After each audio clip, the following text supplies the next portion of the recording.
বলতো করে দেখ, বর্তমান যুগের বাবা যদি বিছনার মধ্যে, মা যদি ছটফট করে রে, দুধ তো দূরের কথা, ওই ছেলে ওই বাবা মা চেহারাটাও দেখতে চায় না। সেরকম ঠিক না বিধি? আব্দুল্লাহ দুধের গিলাস নিয়ে আসলো, আব্দুল্লাহ নি দুধ খোয়ায়, যেদিকে মুখ দিয়ে দুধ খায়, যেদিকে ছুরি লাগে গেছে, ছুরি ঢুকে দিছে আবুল, সেই দিকে ওই ছুরি আঘাতের দাগ দিয়ে ওই দুধে সরাগুলো বেরিয়ে যায়, দুধ বেরিয়ে যায়। মদিনা ওই মক্কা চিকিৎসক বলে, আব্দুল্লাহ রে, আমি তোর বাবা চিকিৎসা করতে পারবো না। আব্দুল্লাহ জমিনে পড়ি কাঁদতে রে। মদিনা রাষ্ট্রপতি হযরত ওমর জ্ঞান ফিরি থেকে আব্দুল্লাহ কান্দি পাগল হয়ে গেছে। বেটা রে, কেন কান্দিস বাবা? রে বেটা, আমার সময় হয়ে গেছে যাবার, আজরাইল এখন আমাকে সালাম দিয়ে গেল। বেটা রে, কান্দিস না, আজরাইল আমাকে সালাম দিয়েছে রে, বেটা কান্দিস না। নবী বলছে, মা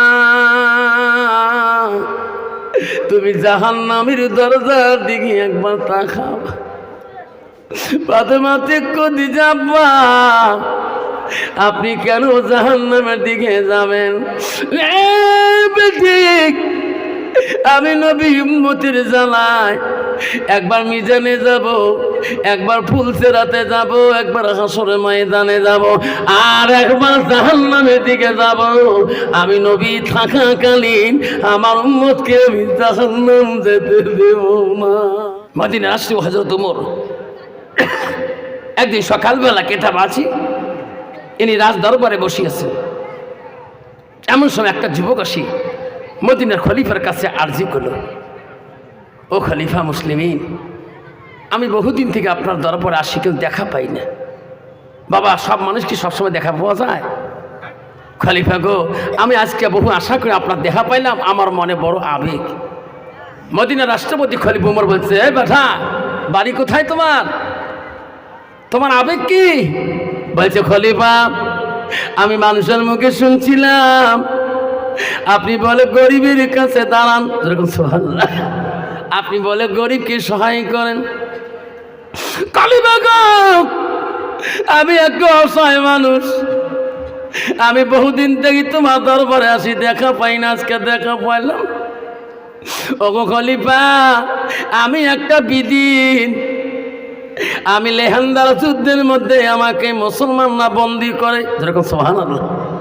খলিফা গো, তোমার একজন সাহাবী হযরত মুবারক রাদিয়াল্লাহু তাআলা আনহু, উনি আমাকে গোলাম হিসেবে কিনে আনে। ও খলিফা, আমি ওই মুবারকের কাছে থাকতে পারি না, ওনার কাছ থেকে আমাকে মুক্ত করিয়া দেন।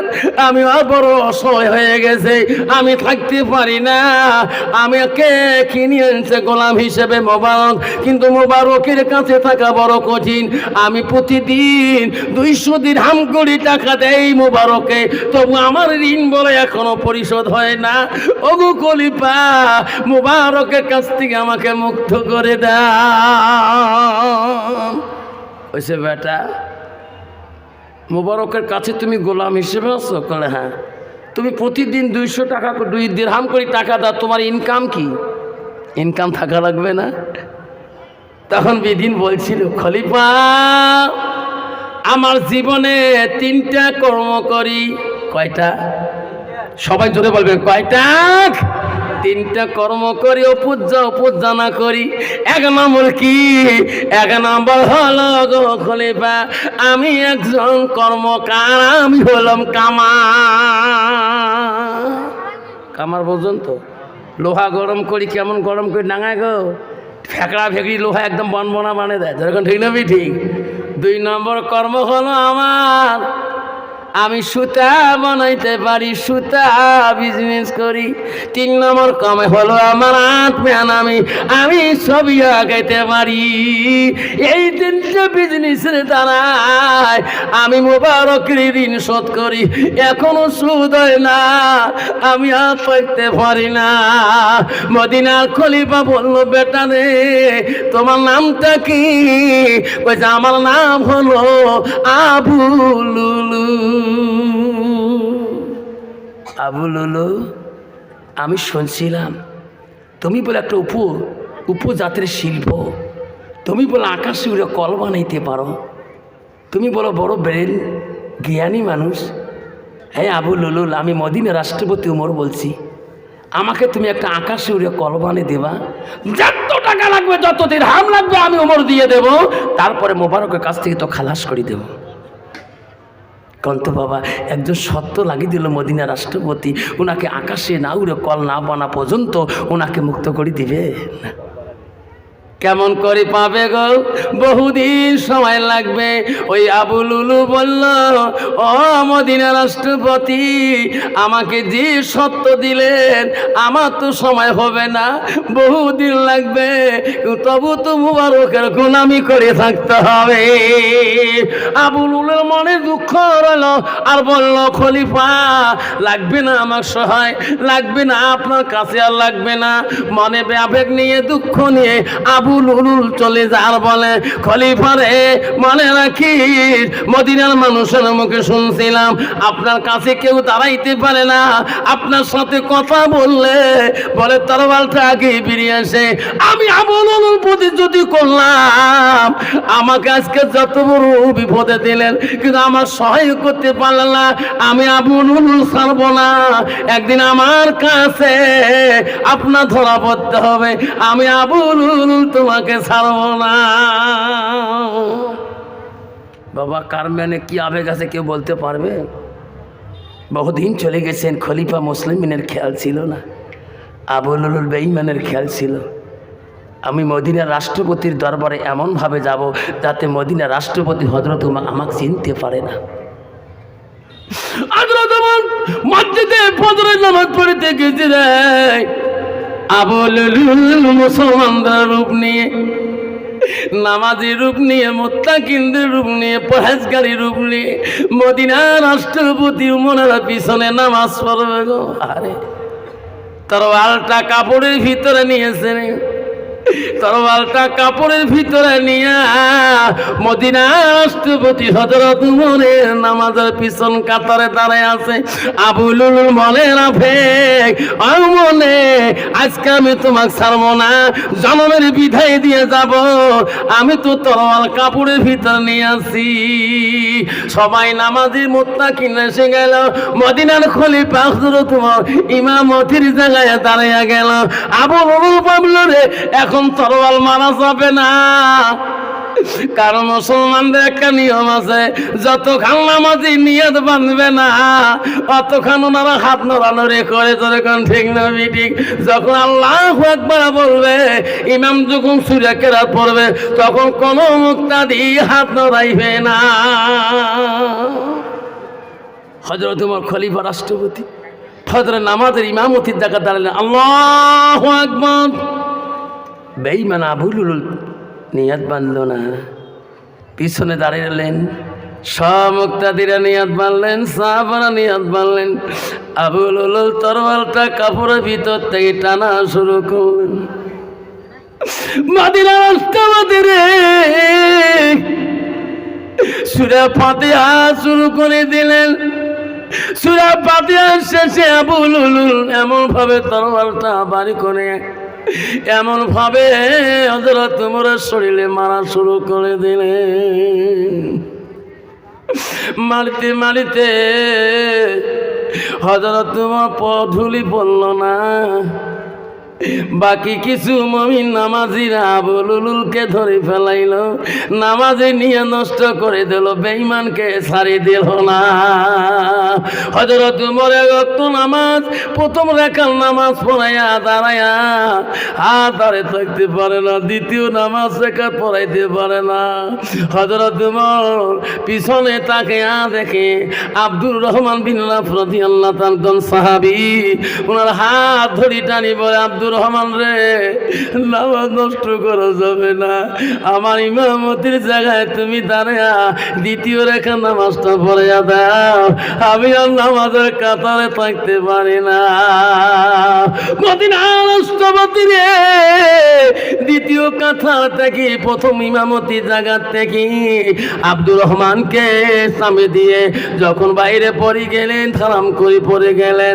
হযরত উমর আর কাতর সহ্য হলো না, আরে নামাজ শর্ট করি পড়ে দিল আব্দুর রহমান। শেষ করার পরে সাহাবীরা দৌড়ি দৌড়ি গেলেন, মদিনার রাষ্ট্রপতির কি হলো রে? রক্ত রক্ত তো হয়ে গেল, জমিনের রক্ত হয়ে গেলেন, আবুলুলকে বন্দি করে রেখে দিলেন, সবাই গোলযোগ পড়ে গেলেন, আরে মদিনার রাষ্ট্রপতি কি করলো রে? এই বেঈমান এইভাবে আমার রাষ্ট্রপতিকে মদিনার খলিফাকে মারতে আসছে, কেউ বুঝতে পারে নাই, কেউ বুঝতে পারে নাই। ওই সাহাবীরা মদিনার রাষ্ট্রপতিকে ঘাড়ে করে নিয়ে বাড়ি বুকে রওনা হয়ে গেল। মদিনার রাষ্ট্রপতির বেটা আব্দুল্লাহ খবর পেয়ে গেল, উমরের বড় ছেলের নাম হলো আব্দুল্লাহ। আব্দুল্লাহ খবর পেল, রে আমার আব্বার বলে কি হয়েছে মসজিদের দিকে রে। আব্দুল্লাহ দৌড়ি দৌড়ি আসতেছে, দেখে সাহাবা কিরামের ঘাড়ের মধ্যে তার আব্বা। আব্দুল্লাহ সে টাকায়, আব্বা আমি তোমার বড় ছেলে গো, আব্বা আপনার কে এই ক্ষতি করলো গো? আব্বা আমি তোমার বড় ছেলে, আমার সাথে কথা বলুন। মদিনার রাষ্ট্রপতি কোনো কথা বলে না। আব্দুল্লাহ সামনে যখন বাড়ি থেকে উমরকে নিয়ে গেলেন, আব্দুল্লাহ কাঁদি পাগল হয়ে গেল, বড় বেটা গো। আব্বার কাছে যায়, সাহাবা কেরাম কান্দি পাগল হয়ে গেল, নিজের বাপের কত মায়া গো। আব্দুল্লাহ দৌড়ি দৌড়ি একজন জ্ঞানী বিজ্ঞ চিকিৎসকের কাছে গেল। আব্দুল্লাহ যে বলো, জ্ঞানী চিকিৎসক একটু আমার বাড়িতে চলো, আমার আব্বার চিকিৎসা করতে হবে। ওই জ্ঞানী চিকিৎসক বললেন, আব্দুল্লাহ রে, তুমি তো মদিনার রাষ্ট্রপতি ছেলে। বলে হ্যাঁ, তোমার বাবার কি হয়েছে? ও কম চিকিৎসক, তাড়াতাড়ি চলো, আমার আব্বাকে চিকিৎসা করতে হবে।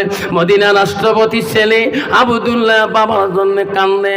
আরে চিকিৎসক এসে গেল, ডাক্তার এসে গেল, মদিনার রাষ্ট্রপতি ছেলে আব্দুল্লাহকে বললো, বাবা আব্দুল্লাহ কান্দিস না, আয় আব্দুল্লাহ আমি তোর বাবার চিকিৎসা করব, তার আগে তুমি ঘরের মধ্যে যায়া তুমি এক গ্লাস দুধ নিয়ে আসো, নিজ হাতে তোমার বাবাকে খেয়া দাও।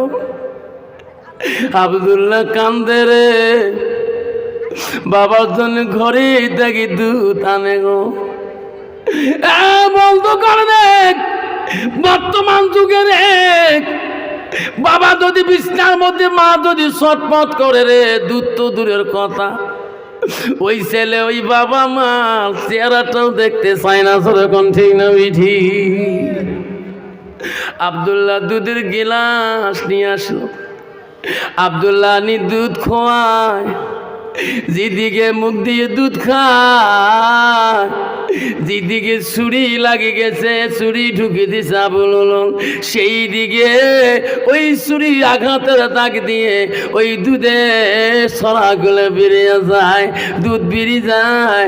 মদিনা ওই মক্কা চিকিৎসক বলে, আব্দুল্লাহ রে, আমি তোর বাবা চিকিৎসা করতে পারবো না। মদিনা রাষ্ট্রপতির ছেলে গো, আব্দুল্লাহ চিক্কু দিয়ে বলে, আল্লাহ কোন জ্ঞানী কোন ডাক্তার আছে আমার আব্বাকে সুস্থ করবে। আব্দুল্লাহ খবর পেয়েছে মদিনার একজন বিজ্ঞ জ্ঞানী ডাক্তার আছে, বড় চিকিৎসক আছে, তার কাছে যেতে হবে গো। হারে আব্দুল্লাহ কান্তি কানতে মদিনার জমিনে গেলেন। ওই জ্ঞানী বিজ্ঞ ডাক্তার বাড়িতে যে কান্দে, মদিনার বিজ্ঞ জ্ঞানী ডাক্তার বলে, আব্দুল্লাহ রে তুমি নাকি মদিনা রাষ্ট্রপতির ছেলে। এই আব্দুল্লাহ কান্দিস কেন? বাবা তোর কান্দনে আমি আর সহ্য করতে পারি না। ডাক্তার বাবু চলো, আমার বাবা অসুস্থ, চিকিৎসা করতে হবে। আব্দুল্লাহ আমি তোর বাবার চিকিৎসা করবো, চলো যাই। আব্দুল্লাহ বাড়িতে বড় জ্ঞানী আর একজন মদিনার থেকে বিজ্ঞ চিকিৎসক আনলেন। এত জ্ঞান গো, বড় ডাক্তার গো। আব্দুল্লাহ কান্দে। ওই মদিনার চিকিৎসক বলে, আব্দুল্লাহ কান্দিস না, আমি মদিনার থেকেই তোর চিকিৎসা করতে আসলাম। তোর বাবা আপনারে ভালো সন্তান যদি হয়, ভালো সন্তান যদি হয়, বাবাকে যদি হাসপাতালে নেয়, মাকে যদি হাসপাতালে নেয়, মা বাবার অজ্ঞান হয়ে গেলে ভালো ছেলে হলে ডাক্তারকে বলবে, ডাক্তার বাবু ও ডাক্তার বাবু আমার মা আর কি জ্ঞান আসবেনি, আমার আব্বা কি সুস্থ হবেনি? ডাক্তার বলবে, বেটারে কান্দিস না, তোর বাবা সুস্থ হয়ে যাবে, তোর মা সুস্থ হয়ে যাবে। কিন্তু বাবা ভালো সন্তান যদি না হয়, হাজারো হাসপাতালে যদি বাবা মা কান্দে, কেউ কোনোদিন কোনো সন্তান দেখতে যায় না। জোরে বলুন ঠিক না বেঠি? আব্দুল্লাহর চোখের পানি। মদিনার চিকিৎসক বলেন, আব্দুল্লাহ আমাকে ডাকি আনি কাঁদছো কেন? ঘরে যাও রে বেটা। কেন? ঘরে থাকি তুমি এক গ্লাস আঙ্গুরের রস নিয়ে আসো, আমার সামনে তুমি তোর বাবাকে খেয়ে দাও। আব্দুল্লাহ দৌড়ি দৌড়ি জেলে ঘরে আঙ্গুরের রস খাওয়াইতে বলে রে ডাক্তার মদিনার বিজ্ঞ কবিরাজ। আব্দুল্লাহ ঘরে কান্দে, আঙ্গুরের রস বানায়া কান্দে। বর্তমান যুগের ছেলেরা বাবা যদি একটা আপেল খাইতে চায়, একটা কমলা খাইতে চায়, কমলা রাস্তা দূরের কথা, একটা কমলার বীজ পর্যন্ত বাবা পায় না, একটা আপেলের পিস পর্যন্ত বাবা পায় না। যখন ঠিক না ঠিক? ও বন্ধু রে আব্বারা, আব্দুল্লাহ ইবনে মাসউদ হইতে হাদিসটা বর্ণিত আছে, আল্লাহ নবীকে প্রশ্ন করছে, কুলতু সুম্মায়, নবী গো আল্লাহর কাছে আরো কোন বড় আমল আছে নাকি? নবী বলছে, কালা বিদ্যুল ওয়ালিদাইনা, মা বাবার সঙ্গে সৎ ব্যবহার করাটা আল্লাহর কাছে সবচাইতে বড় আমল। আব্দুল্লাহ আঙ্গুরের রস নিয়ে বাবার কাছে যায় গো। ডাক্তার কবিরাজ বলে, আব্দুল্লাহ রে এই আঙ্গুরের রসগুলো তোর বাবার মুখের মধ্যে দেয়া, তারপরে আমি তোর বাবা চিকিৎসা শুরু করে দেব। আব্দুল্লাহ চোখের পানি। হায় রে আব্দুল্লাহ রস দিয়ে দেয় মুখের মধ্যে। ডাক্তার দেখতেছে ওই মুখ দিয়ে রস চলে যায়, যেদিকে ছুরি মারছে গো সেই দিকে রসের ওই আঙ্গুরের রসের ছড়াগুলো বেরিয়ে যায়। মদিনার বিজ্ঞ বলছে, আব্দুল্লাহ আমি মদিনার দিকে এসে বেকার হয়ে গেল, আমি তোর বাবার চিকিৎসা করতে পারবো না। আব্দুল্লাহ রে আমি চলে গেলাম, তোর বাবার চিকিৎসা আমার দেওয়া হবে নি। আব্দুল্লাহ জমিনে পড়ি কাঁদতে রে। মদিনা রাষ্ট্রপতি হযরত ওমর জ্ঞান ফিরি থেকে আব্দুল্লাহ কান্দি পাগল হয়ে গেছে। বেটা রে কেন কান্দিস বাবা? রে বেটা আমার সময় হয়ে গেছে যাবার, আজরাইল এখনই আমাকে সালাম দিয়ে গেল। বেটা রে কান্দিস না, আজরাইল আমাকে সালাম দিয়েছে রে বেটা, কান্দিস না। মদিনার রাষ্ট্রপতি দেখে রে তার মেয়ে হাফসা, হযরত ওমরের একটা মেয়ে গো, তার নাম হাফসা। ওমর বলছে, মা ওরে বেটি হাফসা এত পাগল হচ্ছিস কেন রে মা? বাবা যদি অসুস্থ হয় ছেলের থেকে মেয়েরা পাগল হয়ে যায় গো। ওই মেয়ে সবসময় বাবার পাশে থাকতে চায় গো। বিশ্ব নবী অসুস্থ হয়েছিলেন, ফাতেমা নবীজির পাশে বারবার থাকে। একটু ফাতেমা দূরে গেছিল, এমন সময় ফাতেমা ঘরে নাই ঢুকতে মানুষের আওয়াজ পায়। ফাতেমা বলে আব্বার কাছ থেকে এখনই গেলাম, কেউ ছিল না, আম্মাও ছিল না। আব্বা কার সাথে এখন গল্প করলো? ফাতেমা ঘরে ঢোকার সাথে সাথে বলে আব্বু গো এখানে কেউ নাই, আমি একটু ওই রড়ে গেলাম, আপনি কার সাথে পেশাল পালেন গল্প কর? নবী কইরে আমার কলিজার টুকরে ফাতেমাকে যদি বলি দেই এখনই আজাল সালাম দিল, আমার ফাতেমা বড় ভয় পাবে।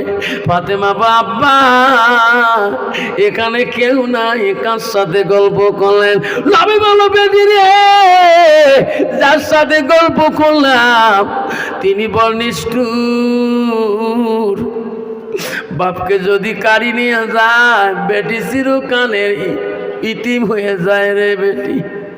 ওই বেটি জীবনে আর বাবার মুখ দেখতে পারে না, সেই নিষ্ঠুর আছে গো। কইছে আব্বা কে গো? কইছে বেটি রে এই নিষ্ঠুর ফিরিস্তা আছে, ওই স্বামীকে যদি কারি নিয়ে যায় ওই নারীরা চিরকালের বিধবা হয়ে যায়। সে আজরাইল আমাকে সালাম দিয়েছে। ফাতেমা বলছে আব্বা গো আর আজালকে আমি ছাড়তে দেব না, তোমার সাথে আমার বহুত কথা আছে গো আব্বা। আমি তোমার কেমন মেয়ে, আমাকে আপনি কেমন ভালোবাসে? রাসূল বলছে মা তুমি আমার কলিজার টুকরা রে মা। অনেক বেটি তোমাকে কেউ যদি আমার মৃত্যুর উপরে কেউ দুঃখ দেয়, তুমি যদি কষ্ট পাও আমি রাসূলুল্লাহ কষ্ট পাও। আব্বা আমি যদি তোমার মহব্বতের বেটি হই আমার একটা কথা মানতে হবে কি আব্বা? কিয়ামতের ময়দানে অগণন মানুষের ভিড়ে আপনি আমাকে কেমন করে আমি তোমাকে চিনব? আমি কেমন করে তোমার সাক্ষাৎ পাবো হাসরের ময়দানে? সেই জায়গা ঠিক না দেওয়া পর্যন্ত আমি আজরাইলকে আসতে দেব না। নবী বলছে মা তোমাকে ঠিক না দিয়ে যাব। কোথায়? বেটি হাসরের ময়দান যখন টাইম হয়ে যাবে আমার গুনাহগার উম্মত পানির পিপাসায় কলজাটা শুকিয়ে যাবে রে। ওই হাসরের ময়দানে আমার গুনাহগার উম্মতের জন্য আল্লাহ আমাকে হাউজে কাউসারের পানি দান করেছে। ফাতেমা রে যে মানুষটা ওই হাউজে কাউসারের পানির পেয়ালা নিয়ে দৌড়বে সেই মানুষটা হব আমি সেই দিন তোমার আব্বা যান। যদি কোন সুবহানাল্লাহ। আব্বা গো যদি পানির পেয়ালা নিতে না দেখি আর কোথায় দেখা পাবো? কইছে ওরে বেটি তুমি ফুলসিরাতের ঘাটে দেখা যাবা। আব্বা যদি ফুলসিরাতে দেখা না পায় আর কোথায় পাবো? বেটি রে তুমি মিজানের পাল্লার কাছে যাবা। আব্বা গো মিজানের পাল্লা যদি দেখা না পায় আর কোথায় পাবো? নবী বলছে মা তুমি জাহান্নামের দরজার দিকে একবার তাকাও। ফাতেমা কদিজা আব্বা আপনি কেন জাহান্নামের দিকে যাবেন?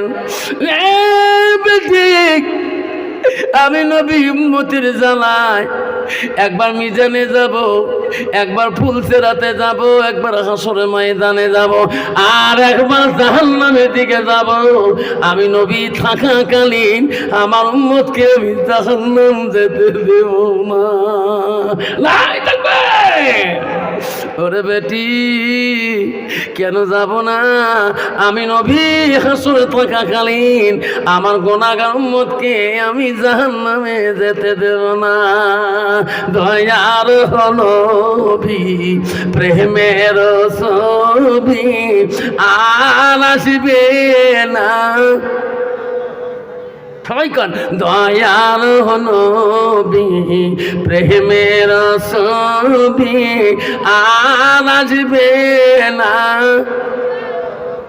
হাসরার দিনে উম্মতের বিনে হাসরার দিনে উম্মতের বিনে যাবে না নবীজি বেহেশতে দয়ার নবী প্রেমের ছবি আর আসবে না জগতে নবী আমার 63 কাল দিল দেগে কাঁচ বড় উম্মতি 63 কাল দিল দেগে কাঁচ বড় উম্মতি এখনো কান্দি শুয়ে মদিনাতে এখনো কান্দি শুয়ে মদিনাতে দয়াল নবী প্রেমের ছবি আর আসবে না আর আসবে না জগতে যখন আর আসবে না নবী আসবে জগতে যখন আসবে গো না নবীজি দেখতেছেন একটা মানুষকে জাহান্নামের দিকে ফেরেশতা টানতেছেন আমার রাসূল দৌড়ে যায় ফেরেশতাকে বলবে আয় ফেরেশতারা দাঁড়াও কোথায় নিয়ে যাও জাহান্নামে নিয়ে যাব না নবী বলবে না চলবে না আমি নবী থাকাকালীন আমার উম্মতকে জাহান্নাম দিতে দেব না ফেরেশতারা আরে কেন নিয়ে যাবেন ফেরেশতা বলবে ও আল্লাহর নবী এনাকে মিজানের মধ্যে ওজন করলাম নেকির পাল্লা হালকা আমরা জাহান্নামের দিকে নেব আমার নবী বলবে এই ফেরেশতা এখন ওজন করেছিলেন আমি নবী তখন ছিলাম না তোমরা আবার একবার আমি নবী থাকাকালীন আমার নজরে আর একবার মিজানের মধ্যে ওজন দাও জোরে কোন সুবহানাল্লাহ ফেরেশতারা এক ভাগে টানবে আমার নবী এক ভাগে টানবে আল্লাহ বলবে ফেরেশতারে আমার রহমাতুল লিল আলামিন সম্মান আছে যাও যাও আমার নবীর সামনে তোরা আর একবার ওজন দেখা ওই নবীজি সামনে ফেরেশতারা লোকটাকে নিয়ে যায় আবার মিজানের পাল্লায় তুলে দিবে আমার সোনার নবীজি একটা কাগজের টুকরা লোকটার দিকে দিয়ে দেবে সঙ্গে সঙ্গে নেকির পাল্লা 2 গুণ বেশি হয়ে যাবে যেরকম সুবহানাল্লাহ ফেরেশতা বলল আল্লাহ এখন এই লোকটা ওজন করলাম হালকা এবার লোকটা এত নেকি ভারী হলো কেন নবী গো আপনি কি কাগজটা দিলেন তোমার কাপড় থেকে আমার নবী কেঁদে বলবে ফেরেশতারে দুনিয়ার বুকে এই মানুষটা নামাজ পড়েছিল এই নামাজের দ্বারা মিজানের পাল্লা ভারী করতে পারে নাই লোকটা এই দুনিয়াতে রোজা করেছিল রোজার দ্বারা মিজানের পাল্লা ভারী করতে পারে নাই এই দুনিয়ার মধ্যে যত কাম করেছিল সব কাম বেকার হয়ে গেছিল এই লোকটা দ্বারায় আমার নবীর বাড়ি মোহাব্বতের বাড়ি হাজার হাজার সাদকা দান দিয়ে হাজার হাজার তালিল বাসনা এনার দ্বারা বহুত উপকার হয়েছে এনার জীবনে যত মাল দান করেছে আমি রাসূলুল্লাহ সেটা লিখে দিলাম জোরে সুবহানাল্লাহ আব্বাজান মদিনা রাষ্ট্রপতি ওমর দেখতেছে তার মেয়ে কাঁদতেছে হাফসারা দিলে তারা না বেটিকে বললো বেটি রে আয় আমার কাছে আয় হযরত ওমর তার মেয়েকে সামনে ডাকালে মা তোমার মুখটা আমার কানের কাছে দাও আমি একটা তোমার গোপন কথা বলি যাব হাফসা কাঁদে কাঁদে গেলেন মদিনা রাষ্ট্রপতি বলল হাফসা রে কান্দিস রে মা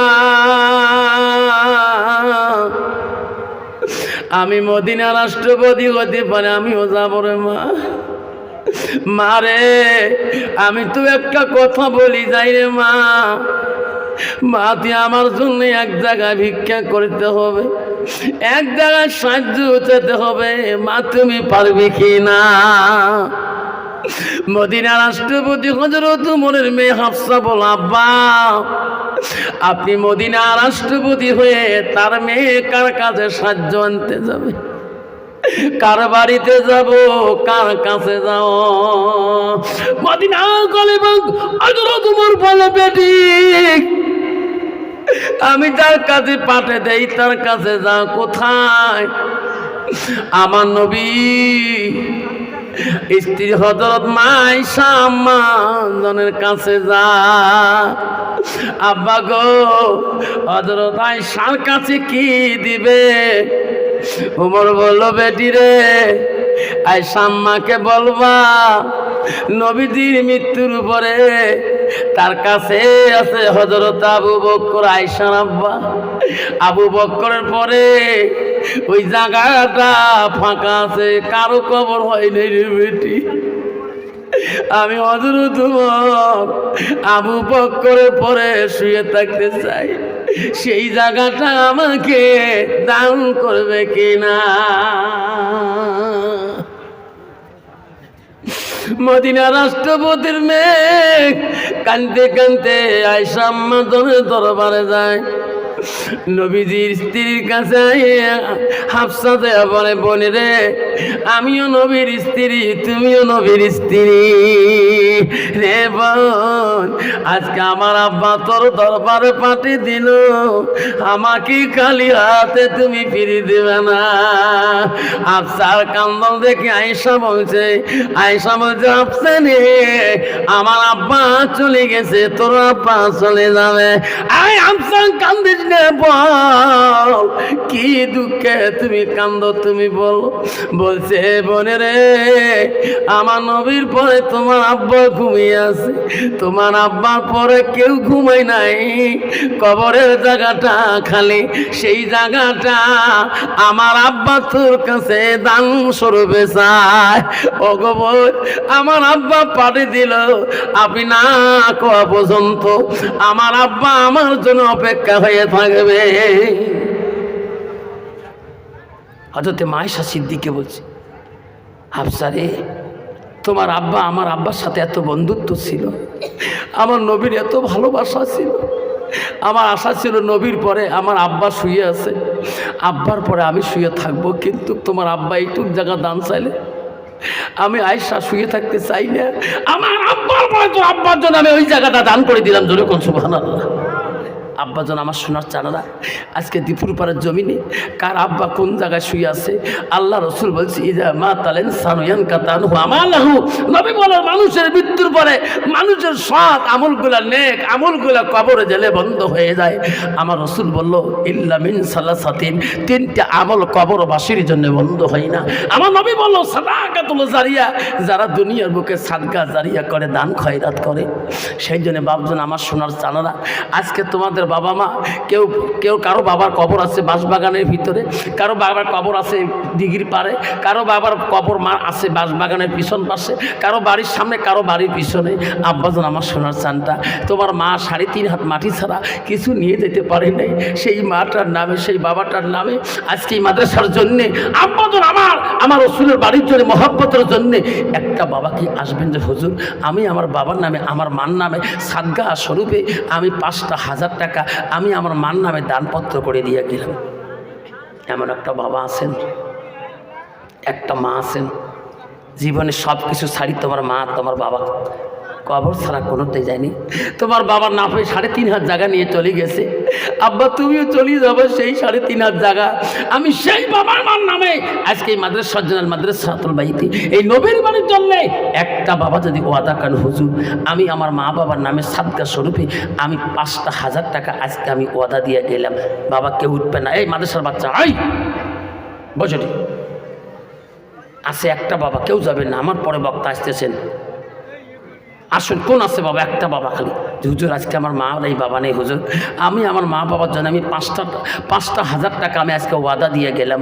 হুজুর আমার বাবা মা নাই হুজুর, সব সম্পত্তি ছেড়ে চলে গেছে, আমার বাবা মার কবর হুজুর নদীর পাড়ে পড়ে আছে, এখনো কবরস্থানে জায়গা পাইনি। ও হুজুর দোয়া করবেন আমার বাবা মার কবর যাতে জান্নাতের বাগান হয়ে থাকে। আমি দোয়া করে যাব।